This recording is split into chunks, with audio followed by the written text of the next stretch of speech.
It's an absolute pleasure to welcome Craig Mackail-Smith to the From the Club podcast. Welcome to the show, Craig. Thank you for having me. Oh, thank you. Craig, tell us everything we need to know about you in 60 seconds. Oh, flipping hell. I'm 40 years old. I've got three kids and a wife. I've played football for 25 years. Love animals, love nature, love holistics. I'm working with strikers now, trying to impart my experiences and stuff onto them, doing some mentoring.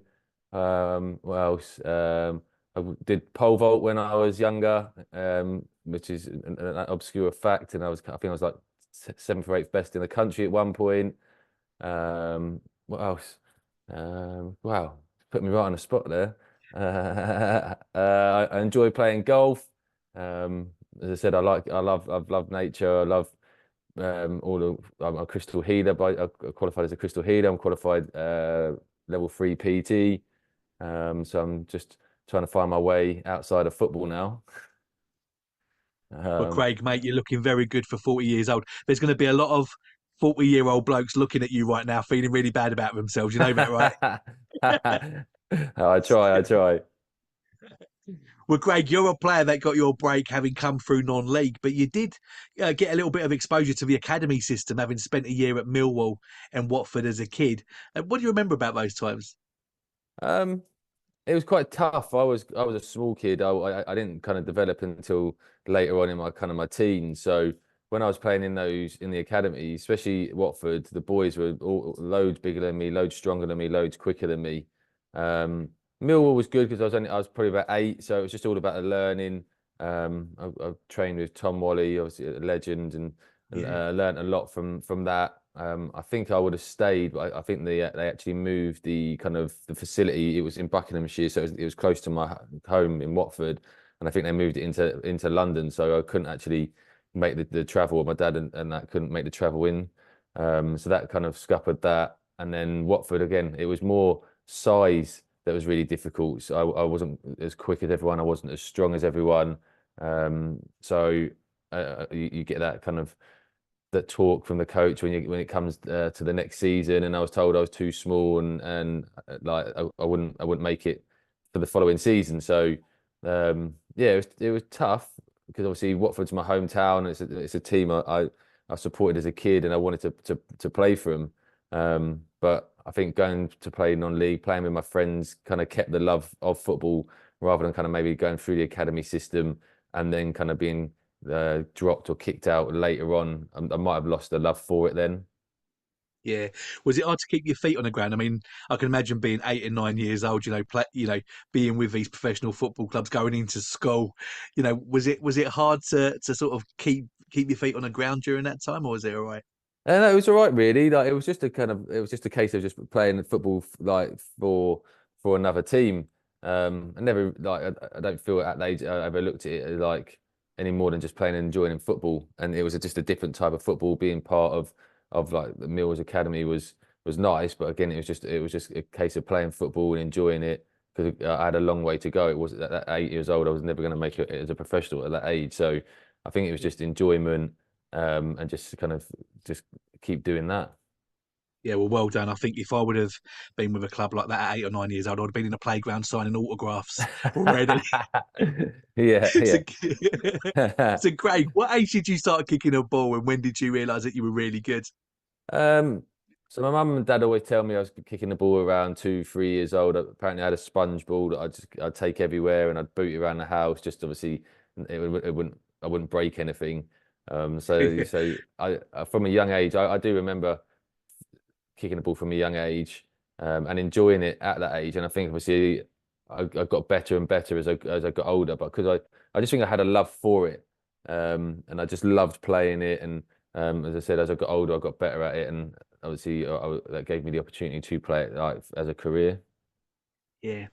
You ended up playing men's football, breaking into the starting lineup at 16 years old at St Albans, and that must have been an incredible experience. You mentioned already that you wasn't a particularly big kid at 8 or 9 years old. So how did you deal with that physically? It was tough, really tough. Obviously playing against men, like I was very, very quick, which kind of give me like a little bit of advantage, but obviously they were a lot stronger. So kind of like the hold up play when you get into duels, it was always kind of very difficult because they were always stronger. And um, but it was nice to obviously to play at 16. It took a little bit of time because I was at St Albans. They have like a midweek youth team, which I tried to get into in my. I think I was full 15 maybe, and I didn't get into the team at that time, which is kind of like their academy team. And then the next year, I worked hard and I got into that team. And then that season, I played really well.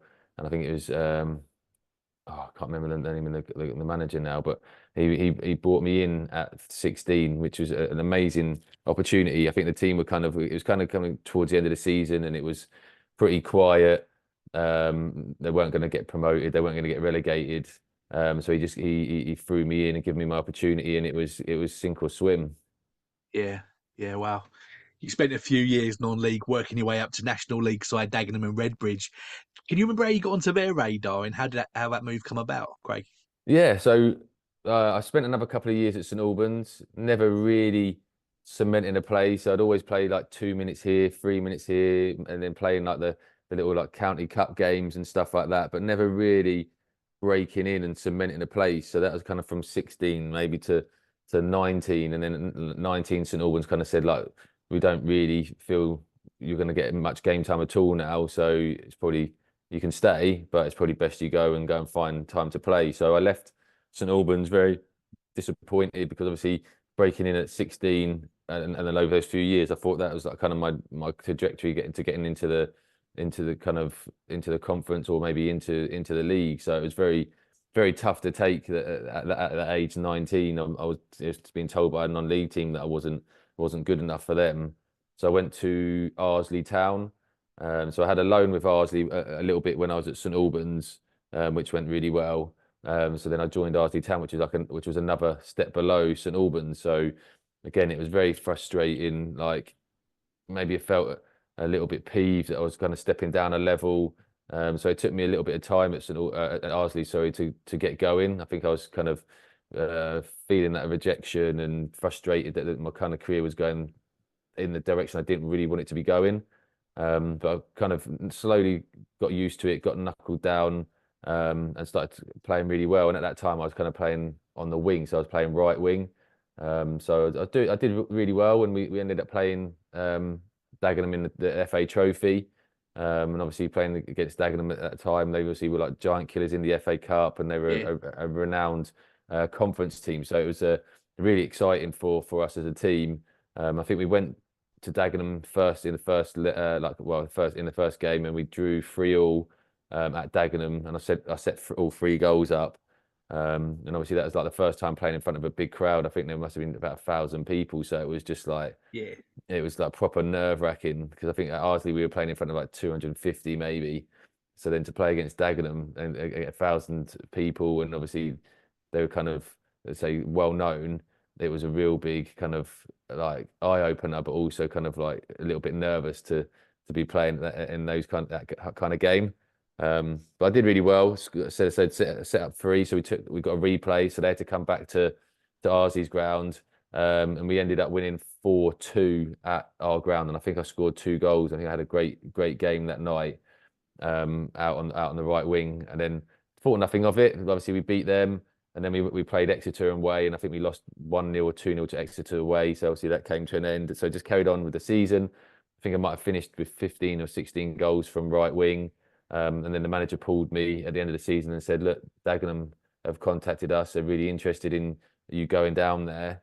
Go and have a speak with the manager and see if it's something you want to do, and go from there." So I went and met John Steele with my dad, and he explained like he was only going to be in football for a couple of years. And he wanted to just help Dagenham and create something at Dagenham, and it sounded like a really good like project that he was putting together. So I ended up joining Dagenham. yeah. It's funny how life works, isn't it, Craig? You know, those 1,000 fans that you played in front of at Dagenham and Redbridge ended up being the fans that absolutely love you to this day. You know, you're a bit of a club legend at Dagenham and Redbridge, aren't you? And it was a massive move for you, great move for you. You did really well for them, scoring 38 goals in just Mm. over 100 appearances. What are some of your fondest memories back at the club? Oh wow. Well, I met some great people. It was very. I know they were early on. Like John Steele was like picking players out and non like lower non-league to Yeah, build a team. So meeting kind of I met like Paul Benson, Sam Saunders, Glenn Southam, Sam Sloan, Amar Udin. So like amazing people that I keep in contact with now. And it was just yeah, it was just an amazing time to be at the club that was really progressing. Um, I joined there part time, and I had just got my qualifications to go to uni. So I was going to go to Brunel University. So I went with my dad to Brunel University to look at doing physio and doing that part time. And then we just had a chat and we were like, look, if there's going to be another opportunity to kind of go full time and really give football a go, yeah, then speak to Dagenham because they were like part time. Some were part time, some were full time. So I pulled John Steele and just said, look, this is I'm going to go to university, but is there an opportunity I can go full time with the club? And he was like, yeah, like definitely. So that became like my first kind of introduction into kind of full time men's football. yeah, yeah. Wonderful, mate. Really good stuff. And of course, whilst at Dagenham, you picked up some England C caps, didn't you? Tell us about that experience, Craig. That was amazing. It was amazing, obviously, be playing in a conference and to be kind of full time was like something 2 3 years ago I didn't think was possible because I was kind of being released from St Albans, and Yeah, now I'm playing training every day, um, playing at like at one level off the professional league, really enjoying it, and obviously as you said that culminated in me kind of getting a few England C caps, so it was great to be kind of involved playing alongside like the best kind of young players in the league, and obviously playing against kind of foreign internationals. It was really enjoying. It was kind of you could see the setup. It was very professional. Obviously you had the England kit. You got like a cap. So it was great to say after the 2 or 3 years previous to kind of be not knowing what direction my football career was going and to see it was actually kind of yeah, all the hard work was paying off. yeah, for sure, for sure. You had a lot of natural abilities and attributes as a player. You were quick, like you mentioned. You could beat a player, which is probably why you started out as a winger. But I remember you saying in an interview that you had to work really hard on your finishing, which I know is something that you're really passionate about now because you've become a striker coach, haven't you? Mm. Tell us about that, Craig. Yeah, so my finishing was very raw. I had the attributes, and I think sometimes a lot of strikers with pace and that are raw because they use their pace and power and kind of know how to get into the spaces. And sometimes you're using your power and pace so much that you never switch it off. So that kind of goes into the other parts of your game. And for me, my Yeah, finishing it was okay, but it was very erratic. And obviously, the higher you go, the better it has to become, the less chances you get, the more clinical and efficient you have to be. So I had to work really hard throughout my whole career.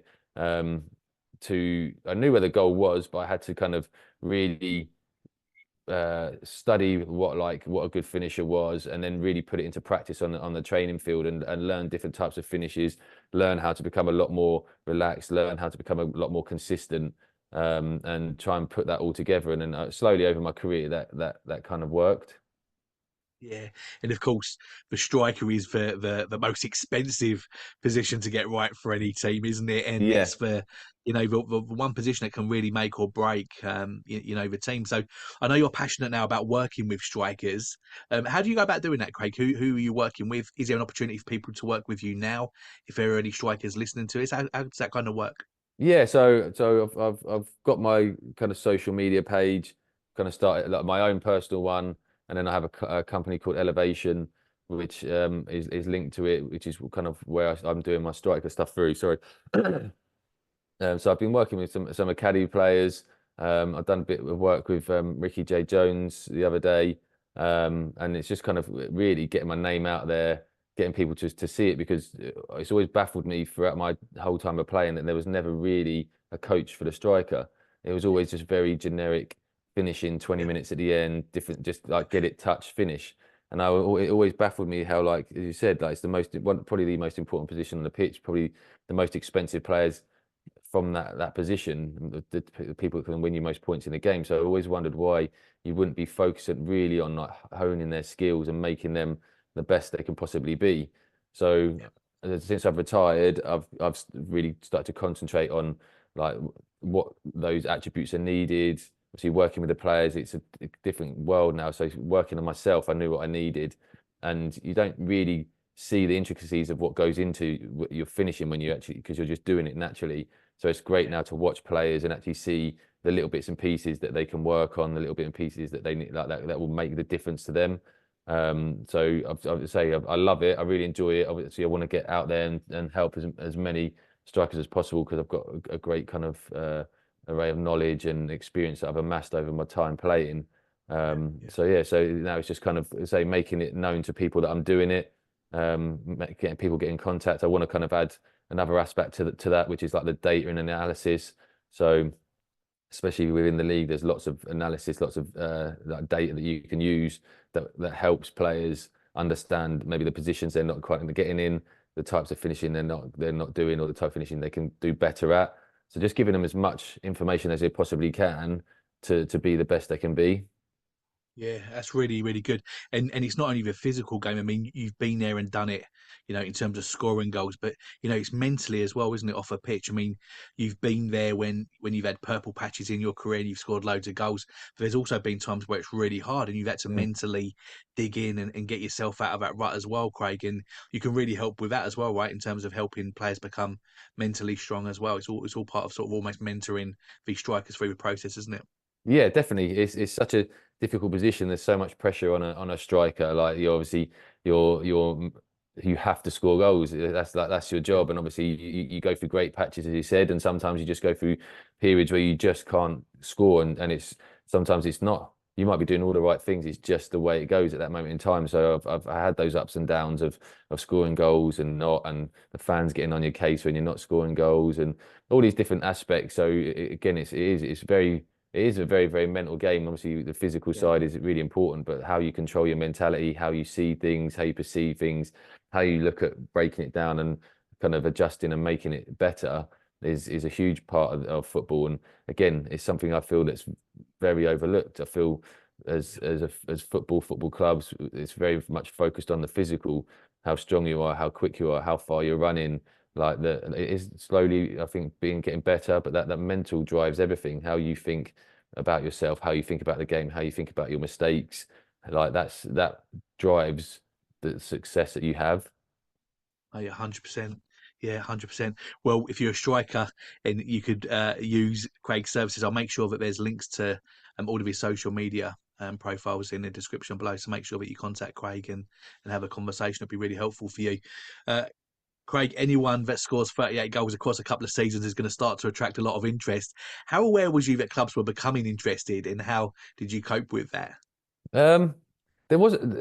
I wasn't really told too much, to be honest. Like there wasn't really much mention of anything during my time there until towards the end. So I never really focused on anything else other than playing for Dagenham. I loved it. Like again, the 2 3 years before when I was just kind of at St Albans and not going anywhere, to then be playing full time at Dagenham. It was kind of like I was just happy where I was. I was happy doing what I was doing. I was playing with some great young players. We were all having fun. We obviously had a goal together of trying to get out of the league and get into the Football League together. So there was never really a thought about moving until kind of John Steele came to me one day and just said that Peterborough are interested. Is it something that you'd consider? So I went up there with my dad. They wanted to sign Shane Blackett at the same time. And we had a discussion with them to see what the next move was really. Yeah. Craig, you played in stadiums of all shapes and sizes, some of them with tens of thousands of fans and some with hundreds, like you mentioned earlier on. I'm really interested. As fans, we sort of always wonder these things in terms of, there could be a great atmosphere and we wonder, the fans are sometimes even described as like the 12th man, aren't they? Mm. How aware of the crowd are you and were you, and what sort of impact did they have on your game, either for the good or for negative? Um, I think the crowd play a massive part. I think like you feel the energy when you're in the stadium. Like maybe when you're playing lower down and there's not so many people, you can hear loads. You can hear people shouting at you and abusing you, and giving you a mouthful, like because it's just the way it is. But as you go up and you start to play in front of thousands and then tens of thousands, you don't really so much hear the individual shouting at you. You feel the energy of the stadium. So that was me anyway. I'd feel the energy, so I could feel when it was going well, and like the fans were up, and you could just feel the wave of energy that kind of give you that extra push. And then you could feel when the crowd was nervous. That could either obviously then go on to the players, and then you knew when you weren't doing well because the crowd were booing and like jeering, and that again ultimately had its own energetic like imprint. So for me, you could feel how the game ebbed and flowed. You could feel how the crowd was up and down. So it was really interesting, and it was always also like trying to deal with that while you were playing. Because obviously Yeah. you're doing your thing and you're trying to score goals, win games and stuff, but you can also feel how the crowd are nervous or how they're reacting, or like when it's not going well, you can feel that they're getting angry and annoyed, and then you've got to just kind of try and stay calm and try and put things right. So it's always been really interesting to me, and how I felt the game. Yeah. Was you a player that particularly enjoyed going over to a group of fans that were giving you some aggro and giving them a shush?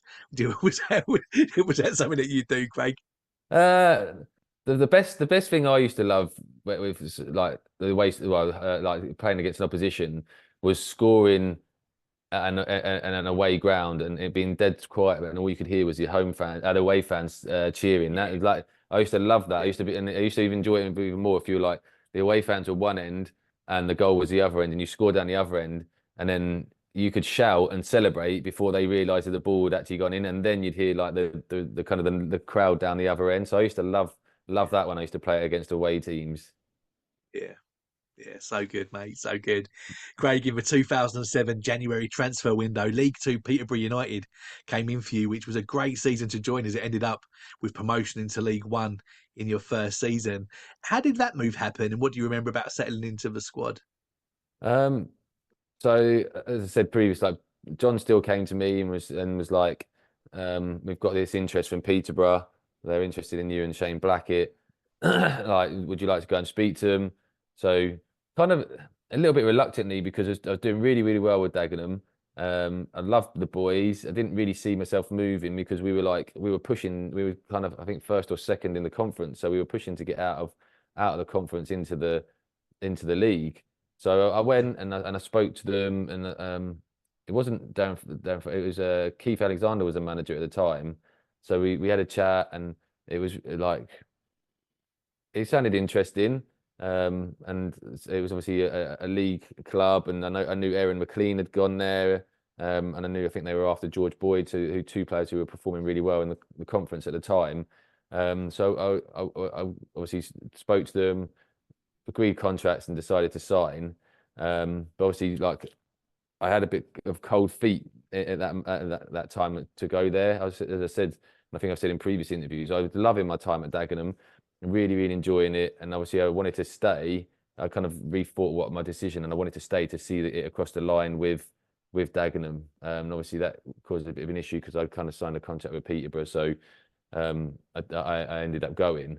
And then obviously I got a bit of stick because I turned up a little bit late. I was meant to go a bit earlier and I didn't turn up, and then I did turn up, so I got a little bit of stick from the boys turning up. But I was just when I joined Peterborough, I was just very youthful, very naive, just loving football, and I never really took anything that anyone said like to heart, and I wasn't worried by any of it. I just kind of went there and I just wanted to play my football, and hopefully kind of prove people that I was good enough to play for them. yeah. You mentioned in passing Darren Ferguson, who obviously later became the manager of Peterborough, and of course he's the son of Sir Alex. Mm. Craig, how similar are they, and what was he like to play for? I really enjoyed playing for him. Like he came into Peterborough at I think 35 maybe. So he'd only just come out of football. He was a very young manager.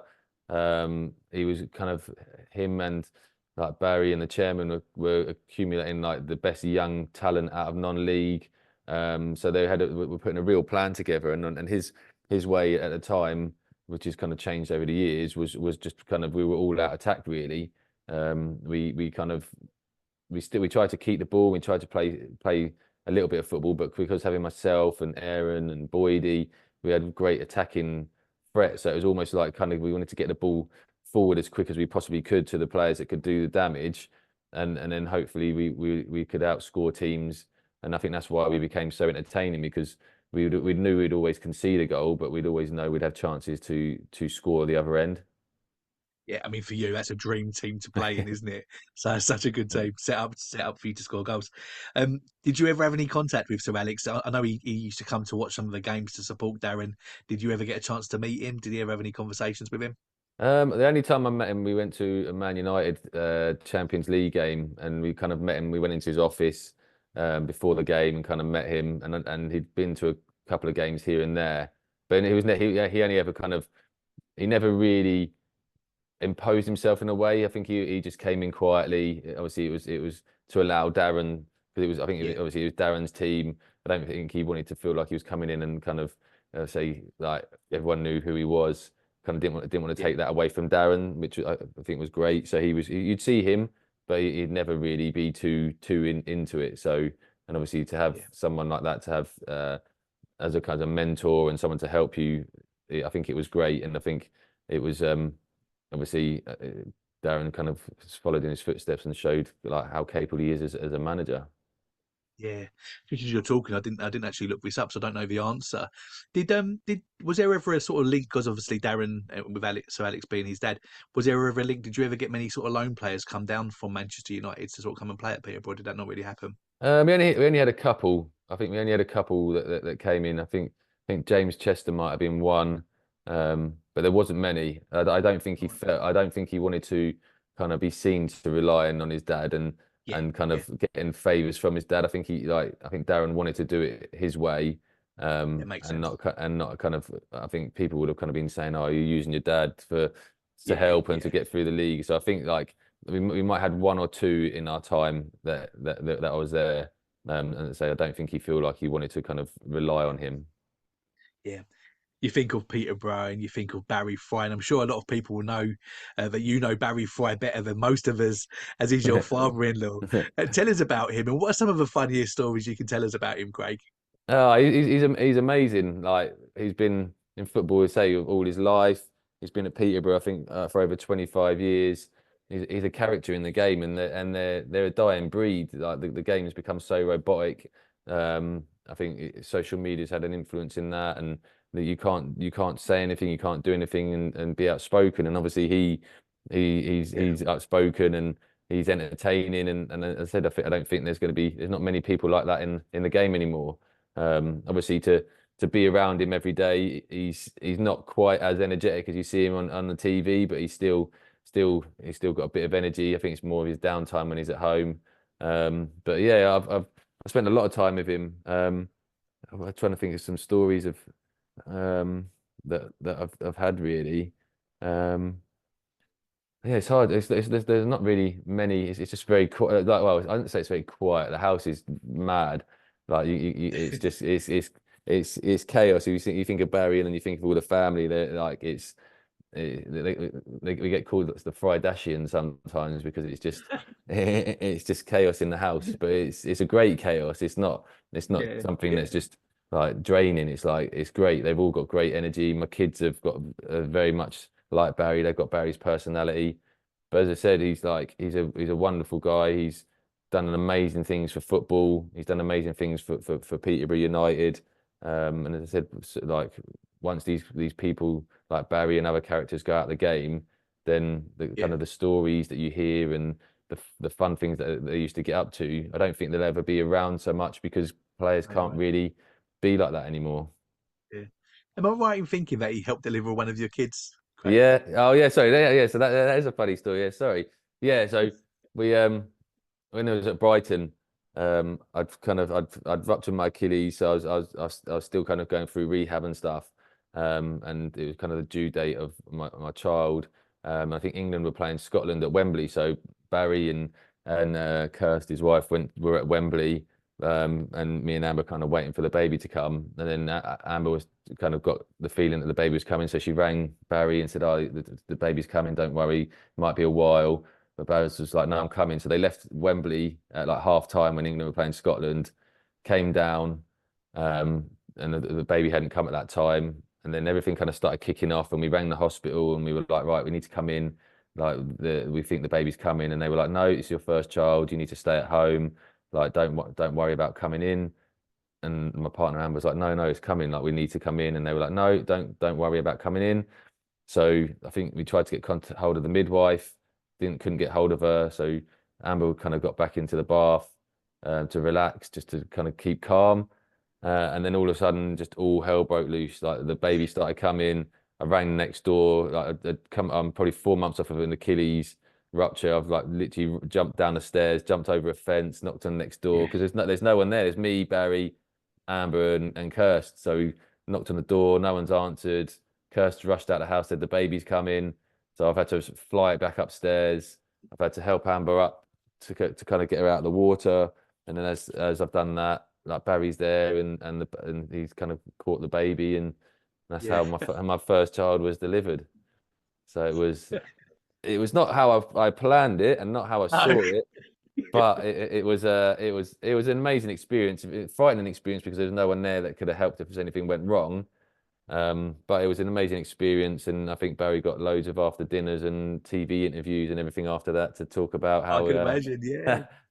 how he delivered his Did he? first second grandchild. Yeah. I mean, did he enjoy the experience? Did he fancy a career in midwifery after that, Craig? He was the funny thing was he was the coolest man in the house. Like, everyone else was panicking, and he was just very, very, very chilled, just like going through the motions. So it was like another side. I saw another side of Barry that day. So Yeah. I don't Yeah. think he sees it as a full-time job. I think that Well, Craig, you finished with 2010, 2011 season as the top goal scorer in the whole of England. When you had that kind of momentum in your game, you must feel like you're going to score every time that you get the ball. Sort of talk us around that sort of period in your life, Craig. How was that? Oh, it was amazing. As you said, like, every game I went into, I just believed I was going to score.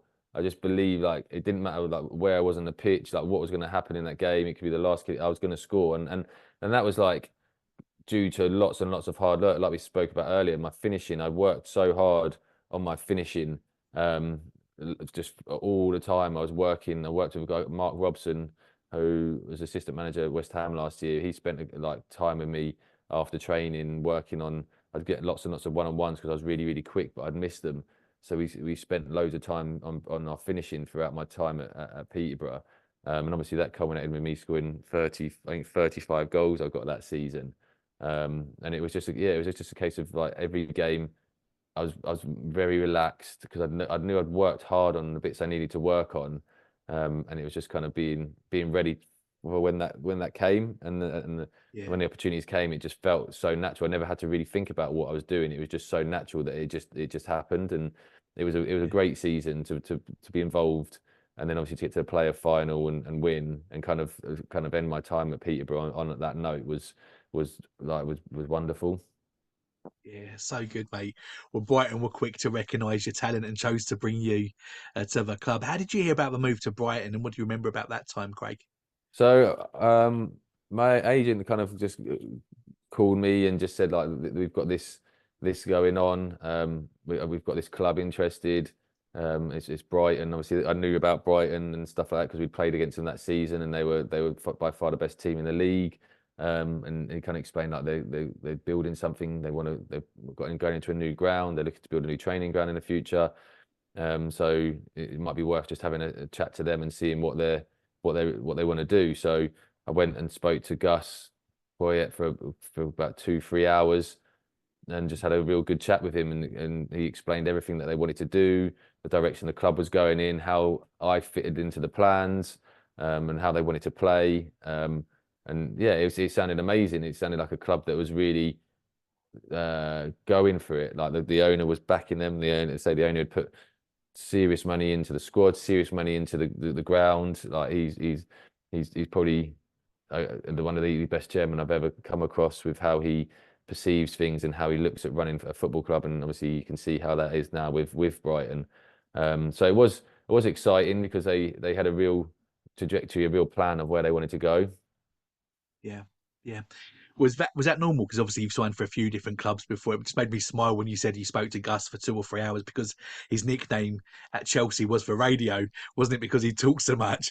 Was it normal to be able to talk to a manager when you're signing for a club, or was that just Gus Poyet all over the fact that you spoke to him for 3 hours on that Yeah, occasion? I think that was more Gus and who he was. Obviously, when I joined like Peterborough and Dagenham, I talked to the managers, but not as in length as he was, and not as in depth of like what he was hoping to achieve and what he wanted from me and what he could provide for me. So we had a lot of say chat about my game and all of that kind Yeah. of stuff. So quite in depth. So it was nice. It was nice to be feel wanted and someone really take the time to look at your game and realize what that you could bring to the team.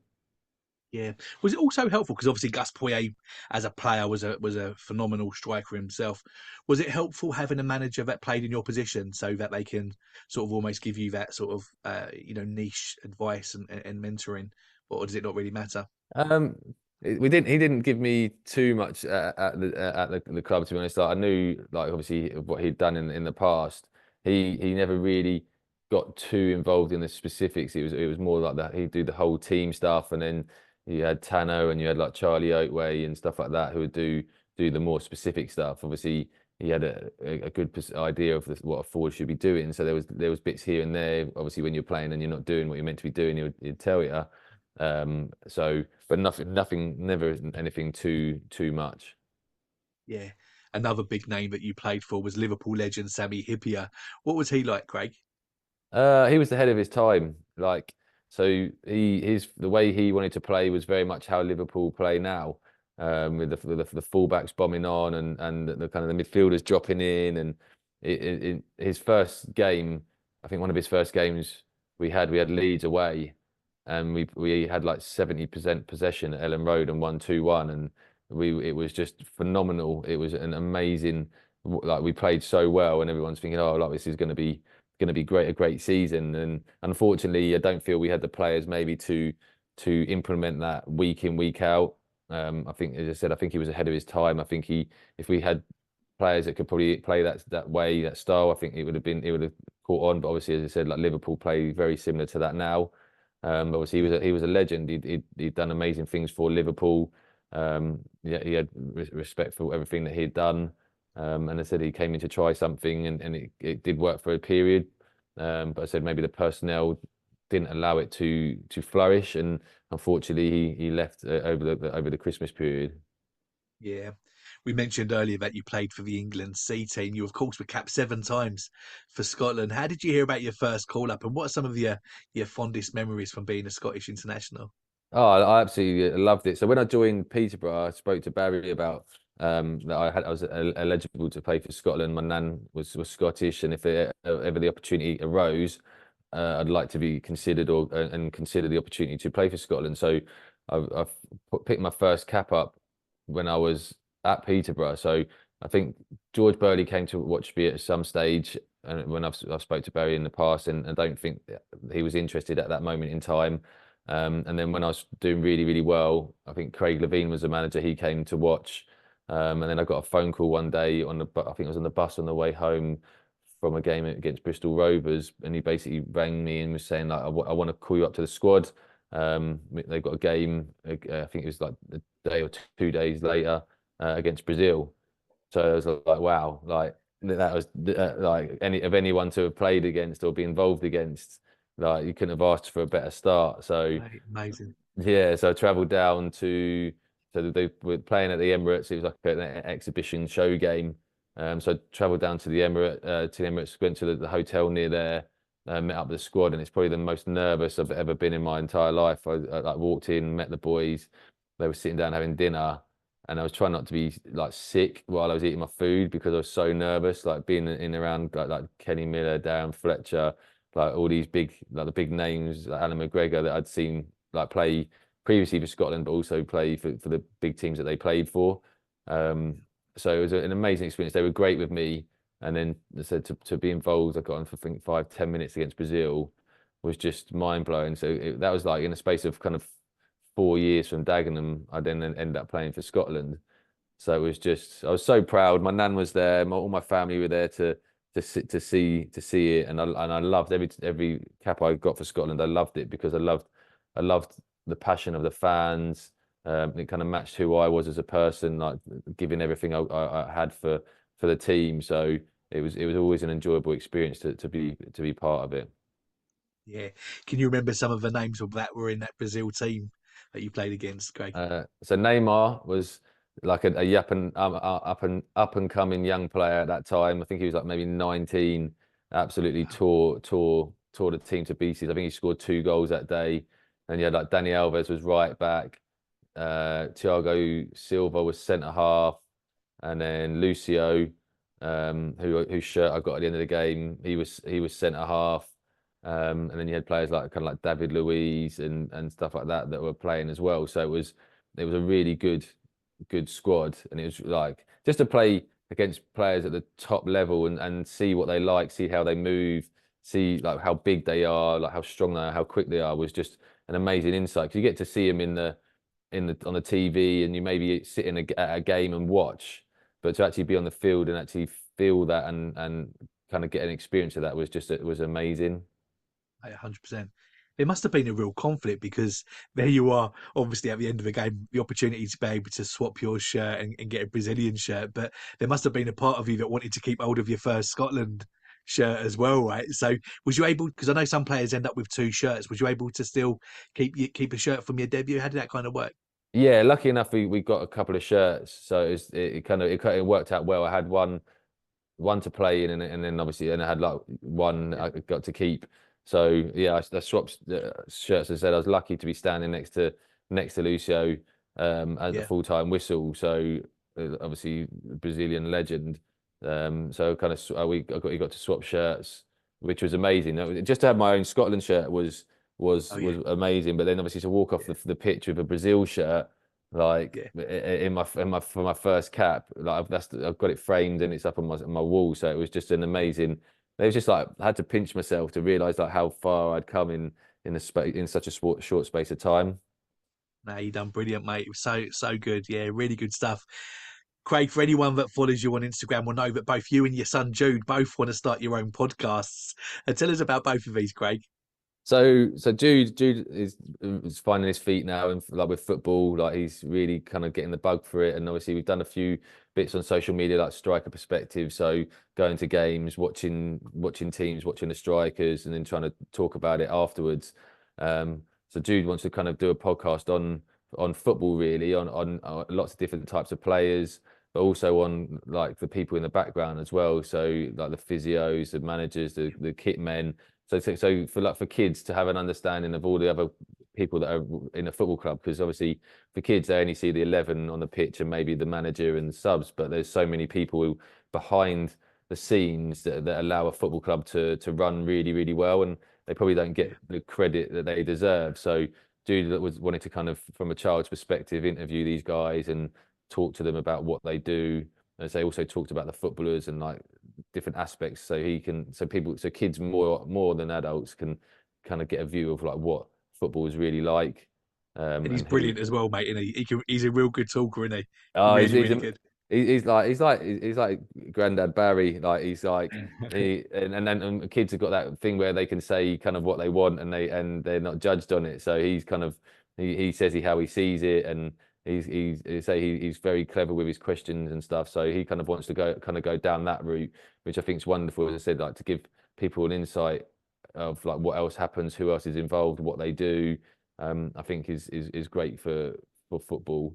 Myself, obviously being a striker, I want to kind of give people like maybe an educational view of football as a striker. So like whether it's I've got other strikers on to interview them, understanding like how they think when they're playing football, how they think about moving defenders, what they think when they're going to finish, like what they used to practice, like when they were going through bad times, like how they adjusted, so people can see what it entails to be a striker, like what the best strikers do, how they do it, how you mentally get through tough times.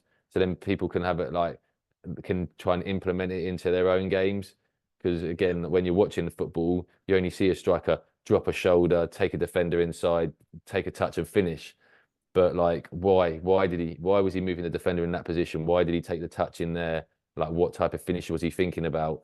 So people yeah. can really when they're watching a game, they can go, oh, actually, he was taking that touch inside for that reason, or he made that run so he could sat the defender in to get in behind. So then people, so it's say I'd like to make it like laughy and jovial, want to make it fun, but also want it to be fairly educational for up and coming youngsters, or like semi-pros, pros that are playing now who want to take their game to the next level, to then have these as resources.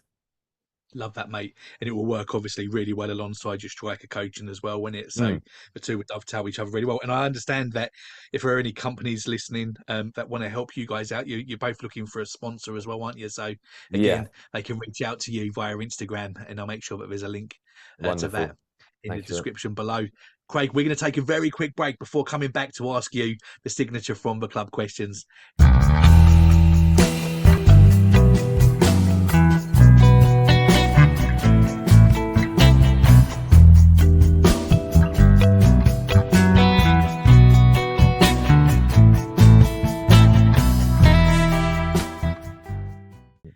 Craig, as you know, as a business, we're all about official signed memorabilia. So these last few questions are all memorabilia related. Are you ready? Yes, go for it. So, Craig, have you ever asked anyone for their autograph in person before? And if so, who? Ah, it's a long time ago.